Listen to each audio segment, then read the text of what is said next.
കാലത്തിൻ കാമിലർ കാന്തപുരം കൗതുകകരമീ ഘോരവരം. കാന്തപുരം ഉസ്താദ് നിർമ്മിച്ചുകൊണ്ടിരിക്കുന്ന നവ ഇന്ത്യയുടെ വികസന ശക്തിയറിയാൻ ഇന്ത്യ വിഭജനത്തിൻ്റെ പശ്ചാത്തലത്തിൽ നിന്നും വായന തുടങ്ങേണ്ടതുണ്ട്. വിഭജനശേഷം ഇന്ത്യയിൽ അവശേഷിച്ചവരിൽ ഭൂരിഭാഗവും ദരിദ്ര മുസ്ലിങ്ങളായിരുന്നു. 1993 ഫെബ്രുവരി മാസത്തിലാണ് അഖിലേന്ത്യാ സുന്നി ജമിയത്തുൽ ഉലമ ആദ്യമായി രൂപീകരിക്കുക എന്ന തീരുമാനം സമസ്ത കേരള സുന്നി ജമിയത്തുൽ ഉലമയുടെ മുഷാവറ യോഗത്തിൽ തീരുമാനമെടുക്കുന്നത്. ഷെയ്ഖ് അൽ മർഹൂം മുഹമ്മദ് അഖ്തർ റിളാ ഖാൻ അൽ അസ്ഹരി മഹാനവറുകളുടെ വീട്ടിൽ അന്ന് അവിടെ ഉണ്ടായിരുന്ന ദാറുൽ ഇഫ്താ എന്ന് പറയുന്ന മർക്കസി ദാറുൽ ഇഫ്താ എന്ന് പറയുന്ന ഏറ്റവും ഇന്ത്യ രാജ്യത്ത് സുസമ്മതമായ ഫത്വ നൽകുന്ന ആ കേന്ദ്രത്തിൽ ഈ പണ്ഡിതന്മാരിൽ അവിടെ കൂടിയ പണ്ഡിതന്മാരിൽ തിരഞ്ഞെടുക്കപ്പെട്ട സുപ്രസിദ്ധരായ അറബി ഭാഷയിൽ കഴിവുള്ള ആലിമീങ്ങൾ ഒന്നിച്ചു ചേരുകയും അവിടെ വെച്ചുകൊണ്ട് അഖിലേന്ത്യാ സുന്നി വിദ്യാഭ്യാസ ബോർഡിനുള്ള തുടക്കം കുറിക്കുകയും ആയിരുന്നു. പിന്നീട് 3 വർഷം തുടർച്ചയായി ഉസ്താദ് ഉർസ റസ്വിയിൽ പങ്കെടുക്കുകയും അതിനിടക്ക് ജാമിയ അഷ്റഫിയ മുബാറക്പൂർ, ജാമിയ നഈമിയ മുറാദാബാദ്, അതുപോലെ തന്നെ ജാമിയ ഗരീബ് നവാസ് അലഹബാദ്, തുടർന്ന് മറ്റു പല കേന്ദ്രങ്ങളിലും മറ്റു സുന്നത്ത് ജമാഅത്തിൻ്റെ പ്രധാനപ്പെട്ട സ്ഥാപനങ്ങളിലും പരിപാടികളിൽ സംബന്ധിക്കുകയും ഏറ്റവും സുപ്രധാനമായ ഒരു മുന്നേറ്റം അലാ ഹസ്രത്ത് റളിയല്ലാഹു അൻഹുവിൻ്റെ ഷെയ്ഖും ഉത്തരേന്ത്യയിലെ അറിയപ്പെട്ട സാദാത്ത് കുടുംബവുമായ ബറക്കാത്തി സിൽസിലയിൽപ്പെട്ട ഉർസെ ഖാസിമി എന്ന പേരിൽ അവിടെ നടത്തിക്കൊണ്ടിരിക്കുന്ന മാർഹറ ഷെരീഫിലെ ഉറൂസിൽ ഉസ്താദ് പങ്കെടുക്കാൻ തുടങ്ങിയത് മുതൽ കാണാം. തുടർന്നുള്ള വർഷങ്ങളിൽ പ്രബോധന പ്രവർത്തനങ്ങളെ വിപുലപ്പെടുത്താനും വ്യത്യസ്ത പ്രദേശങ്ങളിലായി പള്ളികളും മദ്രസകളും സ്ഥാപിക്കാനും നിരന്തരമായ ശ്രമങ്ങൾ ആരംഭിച്ചു. കൂടുതൽ പ്രബോധകരെ ഇന്ത്യയുടെ വിവിധ മേഖലകളിൽ എത്തിക്കുന്നതിൽ ദഅവ കോളേജുകളുടെ പങ്ക് അനിഷേധ്യമാണ്. ഭാഷാ പഠനത്തിനും മാനസിക പരിവർത്തനത്തിനും ഇത്തരം കോഴ്സുകൾ ഊന്നൽ നൽകി. ഇവിടെ നിന്നും പുറത്തിറങ്ങിയ വിദ്യാർത്ഥികൾ ഉത്തരേന്ത്യയുടെ വ്യത്യസ്ത ഭാഗങ്ങൾ കേന്ദ്രമാക്കി സംഘടിത രൂപത്തിൽ പ്രവർത്തനങ്ങൾ ആരംഭിച്ചു. കേരളത്തിലേതുപോലുള്ള സാമൂഹികാന്തരീക്ഷം അവിടെയും സൃഷ്ടിക്കുകയായിരുന്നു അവരുടെ പ്രവർത്തനങ്ങളുടെ അന്തർധാര. വിജയകരമായി പ്രവർത്തനം തുടർന്നുകൊണ്ടിരിക്കുന്ന പ്രധാന മേഖലകൾ പരിചയപ്പെടാം.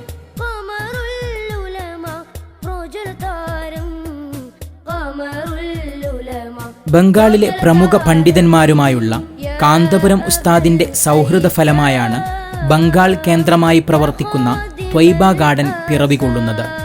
9 വിദ്യാർത്ഥികളുമായി ആരംഭിച്ച ദഅവ കോളേജിൽ ഇന്ന് 2 ക്യാമ്പസുകളിലായി 100-ലേറെ വിദ്യാർത്ഥികൾ പഠിച്ചു വരുന്നു.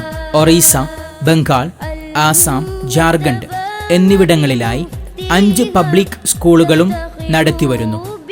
ചുരുങ്ങിയ കാലയളവിനുള്ളിൽ വിദ്യാഭ്യാസ ജീവകാരുണ്യ വിപ്ലവം തീർക്കാൻ ത്വയ്ബ ഗാർഡന് സാധിച്ചിട്ടുണ്ട്. ആസാമിലും ബംഗാളിലുമായി 200-ലധികം അനാഥ മക്കൾ മർക്കസിന്റെ ചിലവിലും പരിചരണത്തിലും വളരുന്നു. 450-ലധികം പ്രൈമറി ഇസ്ലാമിക് എഡ്യൂക്കേഷൻ സെന്ററുകൾ സ്ഥാപിച്ച ത്വയ്ബ ഗാർഡൻ ജനങ്ങൾക്ക് പ്രാഥമികമായ മതവിജ്ഞാനങ്ങൾ പകർന്നു നൽകുന്നു. നിർധനരായ 50 കുടുംബങ്ങൾക്ക് വീട് വെച്ചു നൽകുകയും ജലക്ഷാമം അനുഭവിക്കുന്നവർക്ക് 4000-ലധികം കിണറുകൾ നിർമ്മിച്ചു നൽകുകയും ചെയ്തു.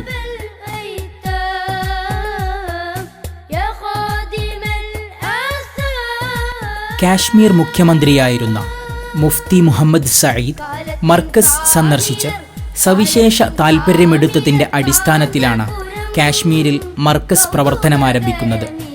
ആദ്യഘട്ടത്തിൽ കാശ്മീർ വിദ്യാർത്ഥികൾക്ക് മർക്കസിൽ സൗജന്യ വിദ്യാഭ്യാസമൊരുക്കുകയും 2ാം ഘട്ടത്തിൽ കൂടുതൽ വിദ്യാർത്ഥികൾക്ക് അവസരമൊരുക്കുവാൻ വേണ്ടി കാശ്മീരിൽ സ്ഥാപനം ആരംഭിക്കുകയും ചെയ്തു. 2007 അതിർത്തി പ്രദേശമായ പൂഞ്ചിൽ ആരംഭിച്ച സ്ഥാപനം ചുരുങ്ങിയ വർഷങ്ങൾ കൊണ്ട് മറ്റു പ്രദേശങ്ങളിലേക്ക് കൂടി വ്യാപിപ്പിച്ചു. 2009 കാന്തപുരം ഉസ്താദ് ജമ്മു മുതൽ പൂഞ്ച് വരെ നടത്തിയ കാശ്മീർ യാത്രയാണ് വിപുലമായ പ്രവർത്തനങ്ങൾക്ക് അടിത്തറ പാകിയത്. ഇന്ന് 34 സ്കൂളുകളും 2 കേരള മോഡൽ ദഅവ കോളേജുകളും പ്രവർത്തിച്ചു വരുന്നു. 100ഓളം പള്ളികൾ മർക്കസ് കാശ്മീരിൽ സ്ഥാപിച്ചിട്ടുണ്ട്. പ്രതീക്ഷകൾ അറ്റുപോയ ഒരു ജനതയുടെ സ്വപ്നങ്ങൾക്ക് വൈജ്ഞാനികപരമായും സാമൂഹികപരമായും പുതുജീവൻ നൽകുകയാണ് മർക്കസ്.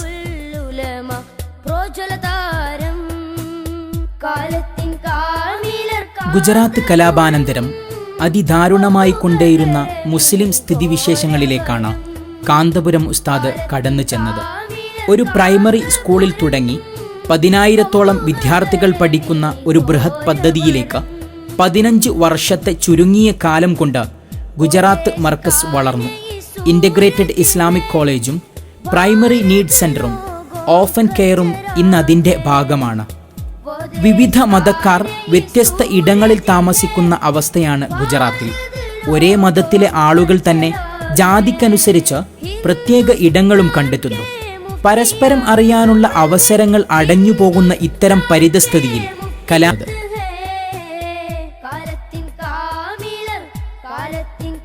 അടിസ്ഥാന സൗകര്യങ്ങൾ പോലുമില്ലാത്ത സദഖ് ട്രസ്റ്റും മർക്കസും സംയോജിച്ച മർക്കസ് സദഖ് എജുസോണും 2014 ഷെയ്ഖുനയുടെ തൃക്കരങ്ങളാൽ ഉദ്ഘാടിതമായ സയ്യിദ് ഹമീദ് അറബി കോളേജും ഇന്ന് വിദ്യാർത്ഥികളുടെ ആധിക്യം കൊണ്ട് വിജയത്തിലെത്തിയിരിക്കുന്നു.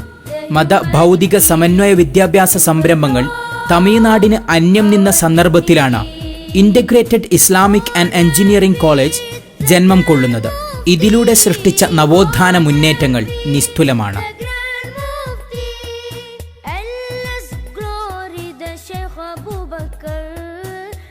മധ്യപ്രദേശിലെ ഏറ്റവും വലിയ പട്ടണമാണ് ഇൻഡോർ. മുസ്ലിങ്ങളുടെ വിദ്യാഭ്യാസ പിന്നോക്കാവസ്ഥയെ തിരിച്ചറിഞ്ഞ ഷെയ്ഖുന ഉസ്താദ് 2011 ഇവിടെ എത്തുന്നത്.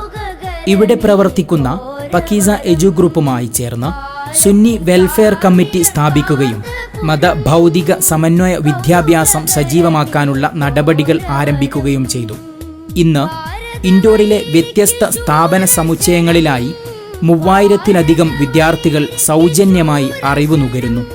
4 സഹ്റത്തുൽ ഖുർആൻ സ്ഥാപനങ്ങൾ കേരള മാതൃകയിൽ തന്നെ അവിടെ നടന്നുവരുന്നു. അവക്കു പുറമെ 3 പ്ലേ സ്കൂളുകളുമുണ്ട്.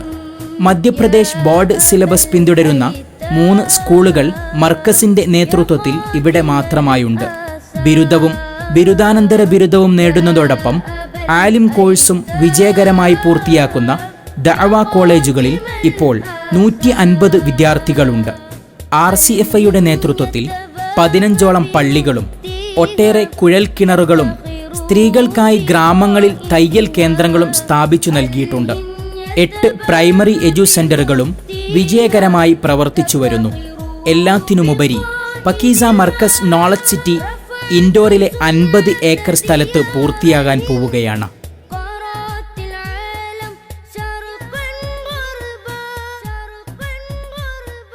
ഈ സംരംഭങ്ങളുടെ പ്രവർത്തന ഫലമായി ദേശീയ തലത്തിൽ മുസ്ലിങ്ങളുടെ വിദ്യാഭ്യാസത്തിലും ജീവിത നിലവാരത്തിലും പ്രകടമായ മാറ്റങ്ങളുണ്ടായി.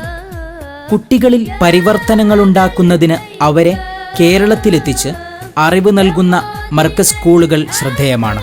പിന്നീട് കേരള മോഡൽ വിദ്യാഭ്യാസ സ്ഥാപനങ്ങൾ അവിടെ സ്ഥാപിക്കപ്പെട്ടു. ഇതിൽ പ്രധാനപ്പെട്ടതാണ് ആധുനിക പണ്ഡിതന്മാരെ സൃഷ്ടിക്കുന്ന ഇസ്ലാമിക് സയൻസ് സ്ഥാപനങ്ങൾ. മർക്കസ് ഗാർഡനിനു കീഴിൽ പഠനം നടത്തുന്ന വിദ്യാർത്ഥികളെ സംഘടിപ്പിച്ചുകൊണ്ട് ബാംഗ്ലൂരിൽ വെച്ച് നൂറാനി കൂട്ടായ്മ പ്രിസം ഫൗണ്ടേഷൻ നടത്തിയ ദേശീയ കലോത്സവം സാംസ്കാരിക രംഗത്തെ പുതിയ കാൽവെപ്പായിരുന്നു. വിശാലമായ ഇന്ത്യയുടെ വൈജാത്യങ്ങളും വൈവിധ്യങ്ങളും നിലനിർത്തിക്കൊണ്ടുതന്നെ SSF ദേശീയ കമ്മിറ്റി നടത്തിയ ഹിന്ദ് സഫർ ഇതുവരെയുള്ള സാമൂഹ്യ പ്രവർത്തനങ്ങളുടെയെല്ലാം വിജയഭേരിയായി. പക്ഷേ ഇനിയും പര്യാപ്തമായ സേവനങ്ങൾ എത്തിക്കാൻ സാധ്യമായിട്ടില്ല. വിജ്ഞാനത്തിന് ദാഹിക്കുന്ന ഒരു സമൂഹത്തിന്റെ മുറവിളികൾക്ക് നാം ഉത്തരം നൽകേണ്ടതുണ്ട്. കാലത്തിൻ കാവിലർ കാന്തപുരം കൗതുക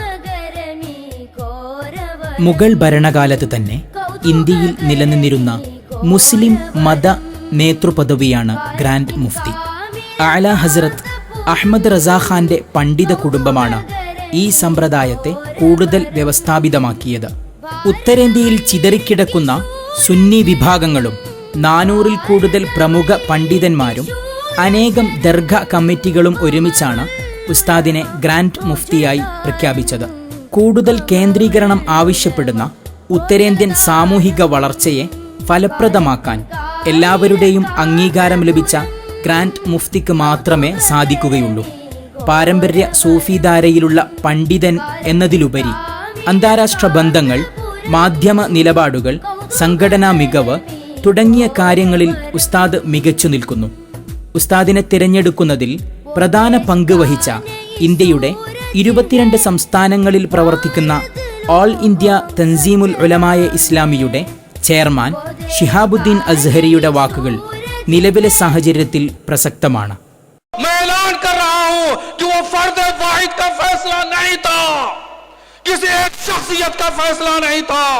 बल्कि 500 उलमाए कराम मशाइख इज़ाम का मुत्तफ़क़ा फैसला था, और वो फैसला ये था कि grand mufti of India Sheikh Abu Bakr को बनाने का फैसला किया गया. ഇന്ത്യൻ മുസ്ലിങ്ങൾക്ക് സങ്കീർണ ഘട്ടങ്ങളിൽ ആത്മവിശ്വാസം പകരാൻ ഉസ്താദിന്റെ നേതൃത്വം സഹായകമാകും. ഗ്രാൻഡ് മുഫ്തിക്ക് കീഴിൽ നമുക്ക് ജീവനുള്ള മുസ്ലിം ഇന്ത്യയെ പ്രതീക്ഷിക്കാം. നാഥൻ തൗഫീഖ് നൽകട്ടെ. കാലത്തിൻ കാമിലർ